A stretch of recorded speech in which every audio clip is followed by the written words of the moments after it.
ગુજરાતી વાર્તા માતાનો ન્યાય।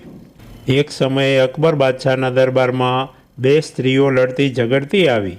ત્યારે બાદશાહે તેમને પૂછ્યું કે આપનો ઝઘડો શાના માટે છે? ત્યારે એક સ્ત્રી કહે કે જહાંપનાહ, આ મારું બાળક છે અને આ સ્ત્રી તેના ઉપર પોતાનો હક જમાવી રહી છે। ત્યારે બીજી સ્ત્રી કહે, ના ના જહાંપનાહ, આ બાળક મારું છે, આ સ્ત્રી જૂઠું બોલી રહી છે। આમ બંને સ્ત્રીઓ મારું બાળક કહી ફરીથી ઝઘડવા લાગી।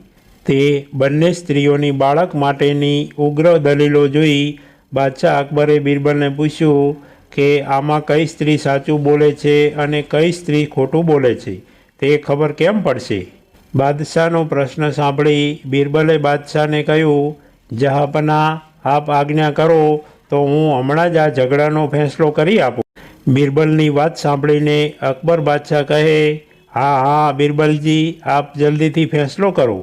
બાદશાહની વાત સાંભળીને બિરબલજી બંને સ્ત્રીઓ પાસે આવ્યા અને તેમના હાથમાંથી બાળક લઈ લીધું અને તેને જમીન પર સુવડાવી પોતાની તલવાર મ્યાનમાંથી બહાર કાઢી। આ તલવાર જોઈ એક સ્ત્રી બોલી ઉઠી, આપ શું કરો છો હજૂર? આથી બિરબલ કહે, આપ બંનેના ઝઘડાનો અંત લાવું છું। આ સાંભળીને પહેલી સ્ત્રી પૂછવા લાગી, ઝઘડાનો અંત એટલે? ત્યારે બિરબલ કહે કે આ બાળકના બે ટુકડા કરીશ અને આપ બંનેને અડધા અડધા ટુકડા આપીશ, જેથી આપ બંને માતાઓને તેના ઉપર અધિકાર રહે। એમ કહી બિરબલ બંને સ્ત્રીઓને પૂછવા લાગ્યો કે કેમ હું બરાબર કહું છું ને? બિરબલની વાત સાંભળીને એક સ્ત્રી કહે, હા હા આપ બરાબર કહો છો। જ્યારે બીજી સ્ત્રી કહે, ના ના એમ ના કરશો। ત્યારે બિરબલે તે સ્ત્રીને પૂછ્યું, એમ કેમ ન કરું? ત્યારે તે સ્ત્રી કહે, આપ એમ કરશો તો તે બાળક મરી જશે। મારું બાળક મારાથી દૂર રહેશે તે ચાલશે, હું એના વગર જીવી લઈશ, પણ તે મૃત્યુ પામશે તો તેની સાથે હું પણ મરી જઈશ। માટે હુજૂર, આપ તે બાળક આ સ્ત્રીને આપો। આ જ સ્ત્રી તેની સાચી માતા છે। હુજૂર, આપ મારા બાળકને તેની સાચી માતાના હાથમાં સોંપી દો, પણ કૃપા કરીને આપ આપની તલવાર મારા બાળકથી દૂર રાખો। તે સ્ત્રીની વાત સાંભળીને બિરબલજીએ તલવાર પાછી મૂકી દીધી।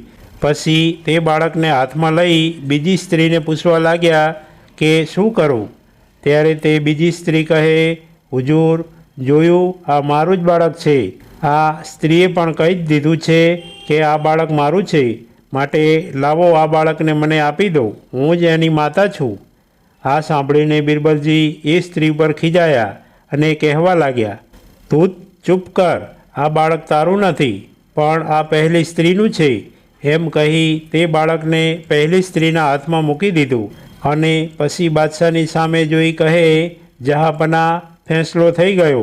આ જ સ્ત્રી આ બાળકની સાચી માતા છે।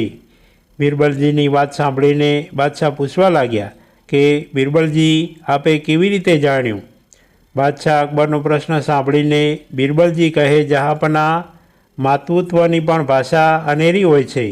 આ સ્ત્રી તેના બાળકના ટુકડા થવાના તે જ વિચારથી ડરી ગઈ, તેથી કહેવા લાગી કે મારું બાળક મારાથી દૂર હશે ને જીવિત હશે તો હું જીવી લઈશ, પણ એના ટુકડા કરવાથી બાળક મરી જશે ને જહાંપનાહ, કોઈપણ માતા પોતાના બાળકને કેવી રીતે મરવા દે? ને વળી જહાંપનાહ, માતા એ જ કહેવાય જેના હૃદયમાંથી સતત માતૃત્વની સરવાણી વહેતી હોય। બિરબલની વાત સાંભળીને બાદશાહ અકબરે આદેશ આપ્યો કે બિરબલજી, આ બાળકને તેની ખરી માતાને સોંપી દો। બિરબલે બાદશાહ જહાંની વાત સાંભળી તે બાળકને તેની ખરી માતાને સોંપી દીધું। તે સાથે જ આખાએ દરબારમાં બિરબલનો જય જયકાર થઈ ગયો। આવી દરરોજ નવી વાર્તા સાંભળવા માટે સબસ્ક્રાઈબ કરો મારી ચેનલને।